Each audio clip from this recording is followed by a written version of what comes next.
देखिए, हमारे रुड़की के अंदर 2 ही समस्या मुझे बहुत बड़ी दिखाई दे रही थी काफ़ी टाइम से। जब से मैं जीता हूँ, जब से मैं देख रहा हूँ कि रामनगर का आप भी देख रहे हैं कि दुकानों का जो मैटर चल रहा है, उसके अंदर क्या है कि उन्होंने तो बेचारों ने नंबर 1 से सारी दुकानें ली हैं, पर वो फंसे हुए हैं बीच बिचाव के चक्कर में, बिचौलियों के चक्कर में।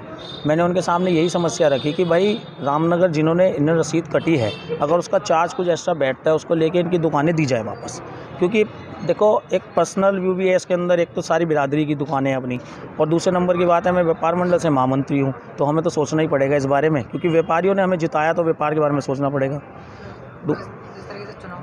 नहीं, चुनाव के समय इसलिए उठाना पड़ा कि पिछले 5 साल के बीजेपी के कार्यकाल में ये सारी समस्या खड़ी हुई हैं।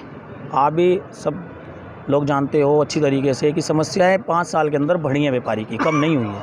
आपने देखा 5 साल में 2 साल तो कोरोना काल रहा है। कोरोना काल में व्यापारी कितना उजड़ा है। आप जब सर्वे करेंगे मार्केट के अंदर, आप देखेंगे कि जिन लोगों के लोन थे, कम से कम 10,000 से लोन प्लस रुड़की के अंदर ख़राब है व्यापारियों के। क्यों है? क्योंकि कोरोना काल की वजह से इतना बिजनेस नहीं चल पाया जितना लोगों को लगता हो। व्यापारी बैठा है बेचारा, अपना काम कर रहा है, और फिर इनसे भी लड़े, अधिकारियों से भी लड़े। और दूसरी समस्या हमने हरीश जी के समक्ष ये रखी है कि भाई हमारे पास ट्रांसपोर्ट नगर चाहिए एक, क्योंकि ऐसा होता है कि एक ट्रांसपोर्ट माना मंगलौर रोड पे है, एक ट्रांसपोर्ट रामपुर चुंगी पे है, एक ट्रांसपोर्ट रामनगर के पास है, तो उसमें भी ये दिक्कत होती है कि व्यापारी को अपना सारा माल ढूंढने में दिक्कत होती है कि किस ट्रांसपोर्ट पे आया, कहाँ आया। ट्रांसपोर्टर सारे हमारे साथ हैं, जिन जिन के ट्रांसपोर्ट हैं, वो खुद ये चाहते हैं कि यहाँ पर एक ट्रांसपोर्ट नगर हमें दिया जाए और हमें थोड़ा काम करने में सुविधा दी जाए। जैसे अधिकारियों का आपने रवैया देखा होगा, इस टाइम बद से बदतर हो चुका है। रुड़की में मैं व्यापार जगत के लोगों से, उद्यमियों से बातचीत करने के लिए आया हूँ। पार्टी की तरफ से हम ये जानना चाहते हैं कि हमारे चुनाव घोषणा पत्र में वो क्या अपेक्षा करते हैं, और 2022 से 2027 के बीच में उत्तराखंड के अंदर व्यापार और उद्योग जगत की उनकी क्या कल्पना है, क्या सोच है, उस पर मैं उनसे भेंट करने आया। कैंडिडेट मेरा ख्याल है हम दिसंबर के आखिर तक आचार संहिता लगने के साथ हम प्रक्रिया प्रारंभ कर रहे हैं।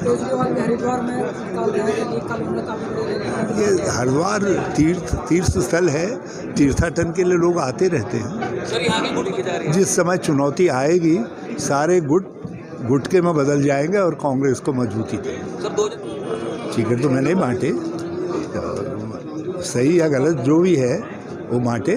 क्या आप उस पर आपकी क्या दिलचस्पी है, मुझे बताइए। जो दिलचस्पी है मैं उसका उत्तर दे दूँ।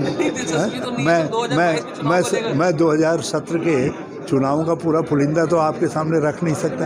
आपकी दिलचस्पी किसी विषय में हो तो मुझसे पूछ ली।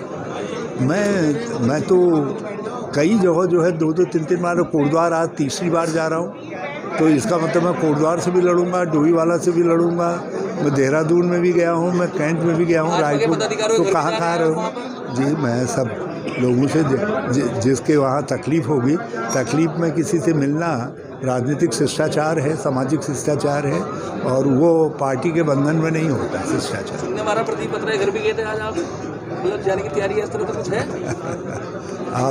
आप आज मिर्च और लहसुन एक साथ खा के आए हैं।